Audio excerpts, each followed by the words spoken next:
जय श्री श्याम दोस्तों, grooming business insights में आपका स्वागत है। शुरुआत करते हैं आज की अपनी पहली अपडेट से।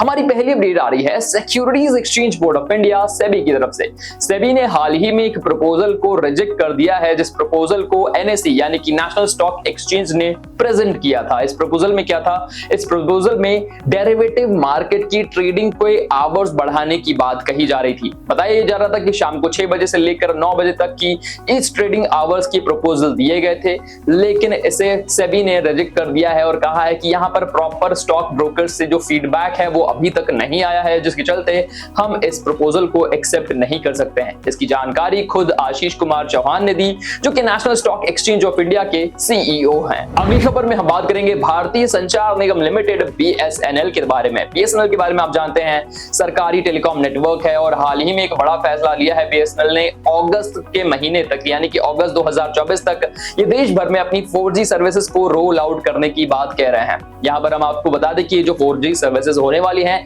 इंडिजिनस टेक्नोलॉजी से डेवलप की जाने वाली हैं और इनका जो स्पीड है ये 40 से लेकर 45 MBPS तक रह सकता है। इसमें यह भी बताया जा रहा है कि देश की जो कंपनी है तेजस नेटवर्क और TCS यानी कि टाटा कंसल्टेंसी सर्विसेज, उन्होंने इस 4G टेक्नोलॉजी को डेवलप करने में BSNL की मदद करी है।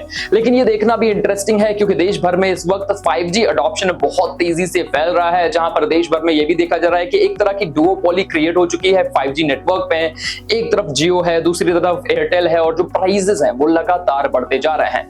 क्या लगता है आपको, क्या इससे फायदा हो पाएगा टेलीकॉम यूजर्स का? बताइएगा कमेंट में। अगली खबर में हम बात करेंगे अडानी के गंगवरम पोर्ट के बारे में। अडानी का जो गंगवरम पोर्ट है ये आंध्र प्रदेश के विशाखापट्टनम पे लोकेटेड है, लेकिन यहाँ पर एक बड़ी अपडेट ये आ रही है कि वहां के जो वर्कर्स हैं वो अपने वेजेस को बढ़ाने के लिए स्ट्राइक पर बैठे हुए हैं। इसकी वजह से गंगवरम पोर्ट की जो फंक्शनैलिटी है ये पूरी तरह से हॉल्टेड है और इसी के चलते स्टील प्लांट्स में कोक की जो प्रॉब्लम है वो बढ़ती जा रही है। कोक की जो सप्लाई है ये पूरी तरह से डिस्टर्ब हो चुकी है क्योंकि इस पोर्ट के जो वर्कर्स हैं वो काम नहीं कर रहे हैं और अब यहाँ पर जो गंगवरम पोर्ट का मैनेजमेंट है और वर्कर्स के बीच में एक बड़ा टसल देखने को मिल रहा है, जिसका फिलहाल कोई सोल्यूशन दिख नहीं रहा है। अगली खबर में हम बात करेंगे इंडिया के नॉन बासमती व्हाइट राइस के एक्सपोर्ट्स के बारे में। आपको ये तो पता होगा कि नॉन बासमती व्हाइट राइस के एक्सपोर्ट पर इंडियन गवर्नमेंट ने काफी रिस्ट्रिक्शंस लगाए हुए हैं। नोटिफिकेशन इशू किया गया था कि किस तरीके से इस कैटेगरी के जो व्हाइट राइस है इन्हें एक्सपोर्ट नहीं किया जाएगा, लेकिन यहाँ पर कुछ चुनिंदा देशों के लिए ये जो रिस्ट्रिक्शंस हैं इन्हें हटाया जा रहा है। यहाँ पर मॉरिशस देश का भी नाम सामने आ रहा है, जिसके लिए हाल ही में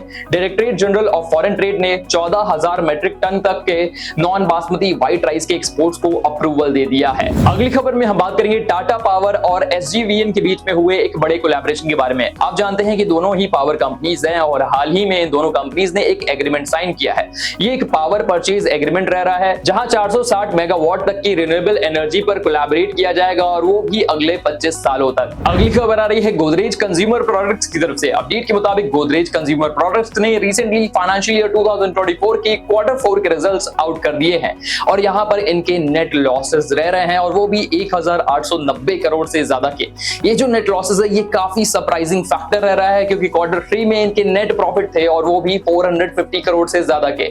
यहां पर बताया जा रहा है कि इनके जो एक्सपेंसेस है 2700 करोड़ के करीब रह रहे हैं, जबकि सरप्राइजिंगली इनका जो रेवेन्यू है उसमें मार्जिनल जंप भी देखा गया है। हालांकि नेट लॉसेस अकर करने के बावजूद कंपनी ने फैसला किया है कि ये डिविडेंड देंगे और वो डिविडेंड एक शेयर के मुकाबले 10 रुपए का होने वाला है। अगली खबर में हम बात करेंगे RPG एंटरप्राइज की चेयरपर्सन हर्ष गोयनका के बारे में, जो देश के एक बड़े इंडस्ट्रियलिस्ट और बिलियनर के रूप में जाने जाते हैं। अपडेट ये आ रही है कि हर्ष गोयनका ने हाल ही में अपने सोशल मीडिया प्लेटफॉर्म X पर एक डिटेल शेयर करी थी जहां पर उन्होंने कहा था कि हो सकता है कि स्टॉक मार्केट में हर्षद मेहता के एरा के स्कैम्स बाहर आ सकते हैं। उन्होंने कहा कि जिस तरह से स्टॉक मार्केट में बढ़त बन रही है, यहां पर एक बड़ी स्पेक्यूलेशन लगाई जा रही है कि गुजराती और मारवाड़ी कम्युनिटीज एक्टिव हो चुकी हैं जो प्राइसेस को बुरी तरह से मैनिपुलेट कर रही हैं। लेकिन इन्होंने ये जो इल्जाम लगाए इसके बाद से इन्हें बहुत ज्यादा क्रिटिसिज्म भी मिल रहा है गुजराती और मारवाड़ी कम्युनिटी की तरफ से, जहां पर कुछ लोगों ने इनके इस स्टैंस की तारीफ करी है। वहीं कुछ लोगों ने कहा है कि अगर आपको ऐसे खुलासे करने भी थे तो आप कम्युनिटीज के नाम को उजागर किए बिना भी कर सकते थे। अगली खबर में हम बात करेंगे देश के एक बड़े private sector bank ICICI bank के बारे में। अपडेट आ रही है कि ICICI बैंक ने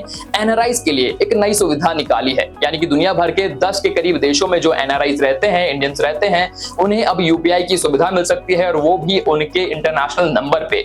ये होगा क्योंकि ICICI बैंक ने एक बड़ा कोलैबोरेशन किया है NPCI यानी कि national payment corporation of India के साथ, जिसके तहत ये सुविधा प्रोवाइड की जानी है। और यहाँ पर आईसीआईसीआई का मकसद है कि यहाँ दुनिया भर में रह रहे जो भारतीय हैं उन्हें भी इंक्लूसिव ग्रोथ का हिस्सा बनाया जाए। अगली खबर में हम बात करेंगे कैनरा बैंक के बारे में। अपडेट के मुताबिक कैनरा बैंक के एक मैनेजर का एक वीडियो वायरल हो रहा है जहां पर वो अपने एम्प्लॉइज को डांट लगा रहे हैं। इस डांट में वो अभद्र भाषा का इस्तेमाल करते हुए कह रहे हैं let your families go to hell. यहाँ पर इसका मतलब ये हुआ कि आपके परिवार को नर्क में जाने दीजिए। बताइए जरा है कि एम्प्लॉय से कहा गया कि आपको बैंक ने जॉब दी है काम करने के लिए, ना कि अपने परिवार वालों के साथ घूमने के लिए।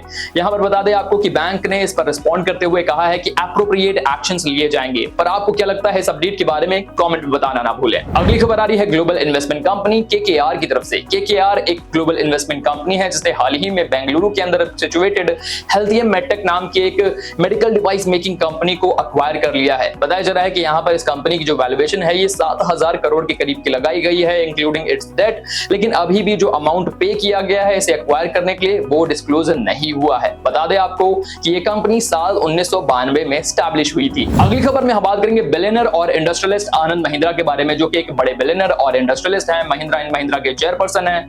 इन्होंने सोशल मीडिया प्लेटफॉर्म एक्स पर एक वीडियो शेयर किया है जिसके बाद से बहुत सारे लोग इनकी तारीफ कर रहे हैं। बता दें आपको कि ये वीडियो एक 10 साल के बच्चे का है। वो 10 साल का बच्चा दिल्ली के तिलक नगर में एग रोल सेल कर रहा है और इसके पीछे की वजह यह है कि उसके पिता का देहांत हो चुका है और अपने परिवार को सपोर्ट करने के लिए उसने ये रास्ता चुना है। इसके बाद से आनंद महिंद्रा ने कैप्शन में लिखा है कि वो इस बच्चे की मदद करना चाहते हैं। बता दें आपको कि इसके बाद से सोशल मीडिया में उन्हें बहुत ही ज्यादा प्रेज किया जा रहा है और उस बच्चे की मदद के लिए बहुत सारे लोग आगे आ रहे हैं। अगली खबर में हम बात करेंगे बिलियनर कुमार मंगलम बिरला की डॉटर अनन्या बिरला के बारे में। अनन्या बिरला के बारे में आप जानते हैं खुद में ही एक म्यूजिक कंपोजर और म्यूजिशियन है, साथ में बताया जा रहा है कि एक बिजनेस वुमन भी है। इन्होंने हाल ही में सोशल मीडिया प्लेटफॉर्म पर पोस्ट किया है और कहा है कि म्यूजिक और बिजनेस के बीच में तालमेल बिठाना अब इनके लिए मुश्किल होता जा रहा है, जिसके लिए अब ये सिर्फ म्यूजिक इंडस्ट्री पे फोकस नहीं कर सकती है। इन्होंने फैसला लिया है कि ये अब म्यूजिक इंडस्ट्री को क्विट कर देंगी क्योंकि इन्हें अपना पूरा फोकस अब बिजनेस वर्ल्ड में लगाना है। अगली खबर में हम बात करेंगे रशियन ऑयल फर्म्स के बारे में। रशियन ऑयल कंपनीज के अपडेट ये आ रही है कि इनके पास मैन पावर की भारी शॉर्टेज है।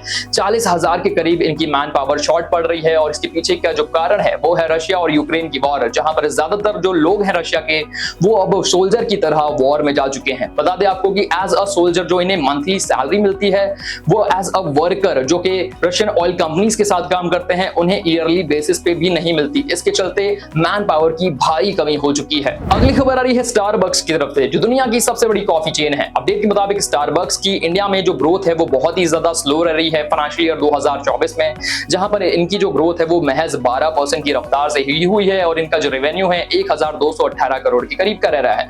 बता दें आपको कि इसके पीछे की जो वजह है वो ये भी हो सकती है क्योंकि कंज्यूमर्स का जो पैटर्न है वो बदल रहा है। लेकिन बताइए जरा है कि इसके पहले साल 2017 से लेकर साल 2023 के बीच में स्टारबक्स ने इंडिया के अंदर हर साल 21% की ज्यादा की ग्रोथ को दर्ज किया था। अगली खबर आ रही है टेस्ला की तरफ से, जो कि एक ग्लोबल ईवी मेकर है। अपडेट के मुताबिक टेस्ला में जो ले ऑफ्स हैं ये बढ़ते ही जा रहे हैं। अब सॉफ्टवेयर और इंजीनियरिंग टीम से भी ले ऑफ्स की खबरें सामने आ रही हैं। इसके पहले अप्रैल 2024 में 10% के करीब की अपनी वर्कफोर्स को टेस्ला ऑलरेडी ले ऑफ कर चुकी है, जिसका नंबर 14,000 के करीब एम्प्लॉइज का बैठता है। इसके पीछे की कुछ बड़ी वजह ये है कि चाइना के अंदर टेस्ला की जो सेल्स है उसमें काफी गिरावट आई है और दूसरी जो बड़ी वजह है कि ग्लोबली भी टेस्ला की जो सेल्स है उसमें गिरावट दर्ज की गई है। यहाँ पर टेस्ला का जो साइबर ट्रक है उसके अंदर भी कुछ कमियां सामने आ रही थी, जिसकी वजह से इन्हें भी रिकॉल किया जा चुका है, जिसकी वजह से अब टेस्ला को कुछ बड़े कदम उठाने पड़ रहे हैं। इसके तहत अब ये ले ऑफ्स कर रहे हैं। तो हम सम अप करते हैं आज की अपनी इनसाइट्स को। आई होप आपको ये वीडियो वैल्यूएबल लगा होगा। वीडियो पसंद आया हो तो इसे लाइक कर दे, ज्यादा से ज्यादा लोगों तक शेयर करें। हमारे टेलीग्राम से भी जुड़े जहां पर ये इनसाइट्स और वैल्यूएबल क्विज़ेस अवेलेबल हैं। मिलेंगे अगले वीडियो में, तब तक के लिए शुक्रिया, गुड बाय, टाटा, जय श्री श्याम।